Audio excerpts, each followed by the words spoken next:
Disposable land and wasted food equals lost flavors and lost opportunities to learn. The places I've called home would dot a map perfectly hugging the Gulf Coast from Texas to Florida, but Houston is where I lived the longest and where I am most proud to be from. It is also where Jeremy Peach started his company, Fresh Life Organics. Their mission is to provide agricultural assistance to urban and rural areas and answer a call for fresh vegetables. Jeremy is doing this work as a Black farmer in a country where Black farmers represent only 2% of our nation's farmers. Jeremy focuses on aquaponics, hydroponics, regenerative, and organic practices. Organic is an ideal that ultimately emphasizes land and water protection as well as food security.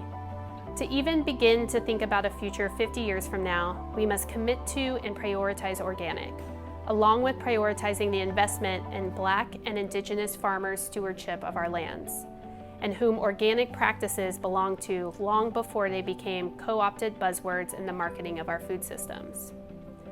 In the non-alcoholic cocktail featured along with this essay, I look towards some of the organic orchards in Jeremy's partner farms, specifically figs. These fruit-bearing trees grow well in Texas, but most often overlooked are their leaves, which go often unplucked and unused.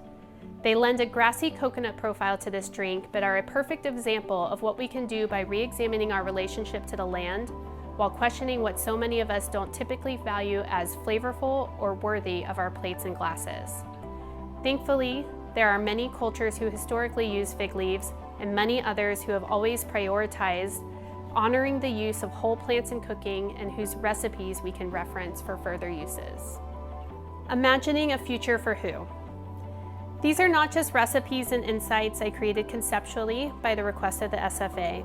It is also a peek through the lens that I challenge myself and my peers to look through every single day.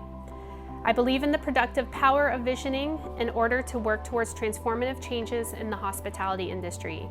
But I am also wary of this as a very common performative action by institutions, choosing an arbitrary date in the far future almost impossible to conceptualize, like asking someone what $1 billion physically looks like. We, bartenders, cooks, business owners, consumers, journalists, and so on, must ask ourselves if this is the type of narrative that sidesteps accountability, and if so, who is truly being served by this exercise?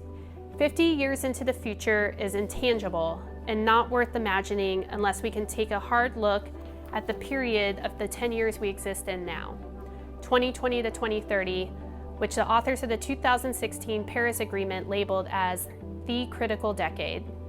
This is true for the issue at hand, but also many other long-needed changes that we are now confronting in the intersection of race, gender, hospitality, labor, agriculture, and of course, climate change. These questions simply cannot wait any longer to be answered. I ask again, imagining a future for who? Thank you.